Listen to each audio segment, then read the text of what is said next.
एक दमदार अभिनेता, एक शानदार इंसान, 90 के दशक में करियर शुरू करने वाले यशपाल शर्मा आज एक्टिंग जगत का एक जाना पहचाना नाम है। लेकिन ये पहचान इन्हें यूं ही नहीं मिल गई। इसके पीछे इनकी कड़ी मेहनत और लगन है, जिससे ये दुनिया की सबसे बड़ी फिल्म इंडस्ट्री बॉलीवुड में एक बड़ा नाम बने। यशपाल शर्मा हरियाणा के हिसार जिले के रहने वाले हैं। इनका जन्म 11 अगस्त 1954 को हुआ था। यशपाल के पिता पीडब्ल्यूडी में फोर्थ ग्रेड कर्मचारी थे और हिसार की कैनाल कॉलोनी में 8 बच्चों वाले अपने भरे पूरे परिवार में रहते थे। परिवार क्योंकि बड़ा था और पिता की तनख्वाह इतनी नहीं थी कि सभी बच्चों को बेहतर परवरिश दी जा सके, तो यशपाल और उनके भाई पढ़ाई लिखाई के साथ ही उम्र में ही काम करने लग गए थे। हालात इतने खराब थे कि यशपाल के बड़े भैया ने 10वीं के बाद ही पढ़ाई छोड़ दी थी। वहीं यशपाल अपनी पढ़ाई का खर्च खुद उठा रहे थे। कभी वो बच्चों को ट्यूशन पढ़ाते, तो कभी छोटे मोटे काम करके पैसे कमाते, कभी चांदी का काम करते, तो कभी साइकिल में पंचर भी लगाते। बेहद कठिनाइयों भरे अपने जीवन में यशपाल ने अपनी पढ़ाई जारी रखने के लिए कई तरह के छोटे मोटे काम किए, पर क्योंकि किस्मत ने इनके लिए एक्टिंग जगत में जगह सुनिश्चित की हुई थी, तो कम उम्र में ही और अनजाने में ही सही, इन्होंने एक्टर बनने की तैयारी भी शुरू कर दी थी। और ये तैयारी शुरू हुई थी रामलीला से। अपने आस पड़ोस के बच्चों संग ये अपने मोहल्ले में रामलीला का मंचन किया करते थे। रामलीला के अलावा कृष्ण जन्माष्टमी पर कृष्ण लीला के मंचन में भी ये हिस्सा लिया करते थे। हालांकि एक दौर वो भी था जब इन्हें स्टेज पर चढ़ने में भी बड़ा डर लगता था, मगर जब एक दफा इन्होंने पूरे स्कूल के सामने हिम्मत करके एक कविता सुनाई और उस कविता के लिए इन्हें प्रथम पुरस्कार भी दिया गया, तो इनके अंदर हौसला आया। फिर एक दिन अपनी जान पहचान के किसी शख्स की मदद से इन्होंने पहली दफा अपने शहर हिसार में ही प्रोफेशनल नाटक किया और इसी नाटक के बाद यशपाल शर्मा के मन में एक थिएटर के प्रति प्रेम जागृत हुआ। हिसार में पहला नाटक करने के बाद यशपाल शर्मा के मन में थिएटर के प्रति इतना आकर्षण पैदा हुआ कि ये हर वक्त थिएटर के बारे में ही सोचने लगे। इनके पिता चाहते थे कि ये किसी सरकारी नौकरी में जाए, लेकिन इन्होंने सरकारी नौकरी करने से साफ इनकार कर दिया। एक दिन जब इन्होंने ये सुना कि दिल्ली में नसरुद्दीन शाह का कोई नाटक होने वाला है, तो ये अपने घर से भागकर दिल्ली आ गए। उसके बाद दिल्ली में इन्होंने एक थिएटर ग्रुप को ज्वाइन कर लिया। अब तक यशपाल शर्मा को इस बात का इल्म हो चुका था कि थिएटर में महारत हासिल करनी है तो एनएसडी यानी नेशनल स्कूल ऑफ ड्रामा से थिएटर की ट्रेनिंग लेना जरूरी है। इन्होंने 3 दफा एनएसडी में दाखिला लेने की कोशिश की, लेकिन इन्हें कामयाबी नहीं मिल पाई। इसके बाद इन्होंने चंडीगढ़ के एक नामी ड्रामा कॉलेज में दाखिला लिया। वहां इन्हें 1 साल हुआ ही था कि चौथे प्रयास में इन्हें एनएसडी में दाखिला मिल गया और चंडीगढ़ छोड़कर ये दिल्ली आ गए। एनएसडी से अपना पूरा कोर्स करने के बाद यशपाल शर्मा ने 2 साल तक यहाँ की रेपेट्री में नौकरी भी की। फिर बाद में ये प्रोफेशनल थिएटर में एक्टिव हो गए। ये चाहते थे कि अपने राज्य हरियाणा में ये चिल्ड्रन थिएटर किया करेंगे। लेकिन एक दिन जब इन्होंने एक अखबार में अपनी एक्टिंग की तारीफ वाला एक लेख देखा, तो इनका इरादा बदलने लगा। इन्हें लगने लगा कि अगर ये चिल्ड्रन थिएटर में गए तो वहां ये एक्टिंग नहीं कर पाएंगे, जबकि लोग इनकी एक्टिंग की तारीफ करते हैं। कई दिन की कश्मकश के बाद आखिरकार इन्होंने फैसला किया कि अब ये फुल टाइम एक्टर बनेंगे और फिल्मों में नाम कमाएंगे। और आखिरकार एक दिन ये मुंबई आ ही गए।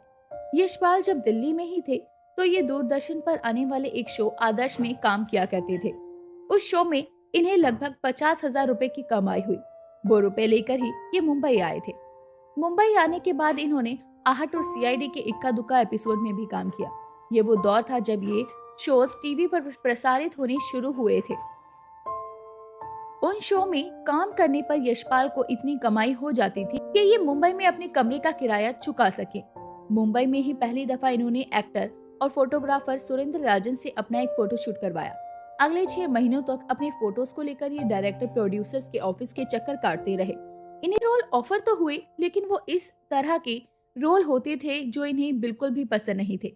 इत्तेफाक से यही वक्त भारतीय टीवी जगत पर डेली सोप्स की शुरुआत का भी दौर था। उन दिनों भारत में शांति, इतिहास, अपराजिता जैसे डेली सोप्स काफी लोकप्रिय हो रहे थे। यशपाल वहां भी काम मांगने पहुंचे, लेकिन जब इन्होंने वहां का हाल देखा तो इन्हें एहसास हो गया कि ये किसी भी हाल में इस तरह से काम नहीं कर पाएंगे। इस तरह यशपाल जी को बिना कोई काम किए 2.5 साल हो चुके थे। और ये मुंबई जैसे शहर में 2.5 सालों तक बेरोजगार रहकर जिंदा रह पाना इनके लिए चैलेंजिंग होता जा रहा था। इसका अंदाजा शायद आप ऐसे लगा सकते हैं कि यशपाल का जीवन बेहद कठिनाइयों से गुजर रहा था। ये 20-30 रुपए हर रोज उधार लेकर अपना पेट भर रहे थे। नौबत ये भी आ गई कि ये अपने घर हिसार वापस लौटने का इरादा बनाने लगे थे। इत्तेफाक से तभी इनकी मुलाकात सुधीर मिश्रा से हुई। सुधीर मिश्रा ने इन्हें अपने एक डेली सोप में लीड भूमिका ऑफर की, साथ ही अच्छे खासे पैसे भी इन्हें ऑफर किए। लेकिन यशपाल शर्मा अपनी धुन में कितने पक्के थे, इसका अंदाजा आप ऐसे लगा सकते हैं कि सुधीर मिश्रा के उस रोल को निभाने से मना कर दिया। इन्होंने कहा, फिलहाल मैं किसी डेली सोप में काम नहीं करना चाहता, मुझे आपके साथ फिल्म करनी है। सुधीर मिश्रा उस दिन यशपाल की शख्सियत से प्रभावित तो बहुत हुए, लेकिन वो यशपाल को कोई काम ना दे सके। दूसरी तरफ यशपाल ने अब तक संघर्ष का एक नया तरीका निकाल लिया था। वो जब भी कहीं किसी डायरेक्टर या प्रोड्यूसर से मिलने जाते तो अपने पुराने नाटकों की स्पीच याद कर लेते थे, साथ ही अपनी फोटोग्राफ्स भी साथ ले जाते। वहां पहुंचकर वो अपनी स्पीच सुनाते और फिर फोटो के पीछे अपना पेजर नंबर लिखकर छोड़ते। यशपाल का ये तरीका लोगों को पसंद तो आ रहा था, लेकिन काम उन्हें अभी भी नहीं मिल पा रहा था। हालात ये हो गए थे कि यशपाल अपने इस संघर्ष से अजीज हो गए थे। उन्होंने लोगों से मिलना जुलना छोड़ दिया था। वो हिसार वापस लौटने की तैयारी करने लगे। अब उनकी दाढ़ी भी खूब बढ़ गई थी। इत्तेफाक से इसी दौरान यशपाल के किसी दोस्त ने बताया कि गोविंद निहलानी एक फिल्म बना रहे हैं, उसके लिए ऑडिशन दे आओ। गोविंद निहलानी राजकमल स्टूडियो में ऑडिशन ले रहे थे, लेकिन यशपाल के पास इतने पैसे नहीं थे कि वो वहां तक पहुंच सके। इन्होंने अपने रूम से स्टेशन तक का सफर पैदल पूरा किया। इसके बाद परेल तक इन्होंने लोकल ट्रेन में बिना टिकट की यात्रा की। फिर वहां से पैदल राजकमल स्टूडियो पहुंचे। क्योंकि उन दिनों मुंबई में मूसलाधार बारिश हो रही थी, तो ये पूरी तरह से भीग चुके थे। गोविंद निहलानी को जब इन्होंने अपनी स्पीच सुनाई तो गोविंद इनसे काफी इंप्रेस हुए। उन्होंने अपनी फिल्म 4084 की मां में छोटा सा रोल, लेकिन एक प्रभावशाली रोल दे दिया। इस तरह यशपाल शर्मा का फिल्मी करियर शुरू हो गया और इनके करियर की पहली फिल्म रही 4084 की मां। पहली फिल्म में यशपाल ने इतना बढ़िया काम किया कि गोविंद निहलानी को ये बड़े पसंद आए। गोविंद निहलानी ने ही इन्हें श्याम बेनेगल से भी मिलवाया। श्याम बेनेगल ने भी इन्हें अपनी फिल्म समर में एक रोल दिया। उसी किरदार में एक दिन इन्हें आशुतोष गोवारिकर ने देखा था और फिर इन्हें लगान फिल्म में लाखा के रोल के लिए फाइनल कर दिया। इस तरह कड़ी मशक्कत के बाद आखिरकार यशपाल शर्मा की फिल्मी गाड़ी निकल पड़ी। यशपाल ने अपने करियर में अब तक लगभग 100 फिल्मों में काम किया है। फिल्म गंगाजल में इनका निभाया सुंदर यादव का किरदार भला कौन भुला सकता है। वहीं हजारों ख्वाहिशें ऐसी में भी इनको बहुत दमदार रोल मिला था। साल 2011 में यशपाल शर्मा देवानंद साहब की फिल्म चार्जशीट में नजर आए थे और यही फिल्म देवानंद साहब की आखिरी फिल्म भी थी। एक दौर में टीवी से तौबा करने वाले यशपाल शर्मा ने साल 2010 में जी टीवी के शो मेरा नाम करेगी रोशन से अपना टेलीविजन डेब्यू किया। पॉपुलर सिटकॉम तारक मेहता का उल्टा चश्मा में भी ये कैमियो रोल में नजर आए थे। वहीं साल 2014 में इन्होंने जी टीवी के शो नीली छतरी वाले में लीड रोल प्ले किया। यशपाल शर्मा ने कुछ शॉर्ट फिल्मों में भी काम किया है। साथ ही साथ आज के दौर के एंटरटेनमेंट के बेहद पॉपुलर फॉर्मेट वेब सीरीज में भी इन्होंने काम किया है। लेकिन बीते कुछ सालों में इन्होंने खुद को फिल्मों से जरा दूर कर लिया है।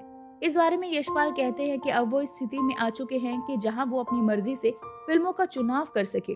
इसीलिए अब वो इस तरह की फिल्में ही करना चाहते हैं जिनमें उनको मिलने वाला किरदार प्रभावशाली हो। यशपाल शर्मा की निजी जिंदगी के बारे में बात करें तो इनके बचपन के बारे में हम आपको पहले ही बता चुके हैं। यशपाल शर्मा ने मुंबई में प्रतिभा शर्मा से शादी की। इनकी पत्नी प्रतिभा शर्मा भी इन्हीं की तरह एक एक्ट्रेस है। प्रतिभा ना सिर्फ थिएटर आर्टिस्ट हैं बल्कि प्रतिभा समय समय पर फिल्मों में भी काम करती रहती हैं।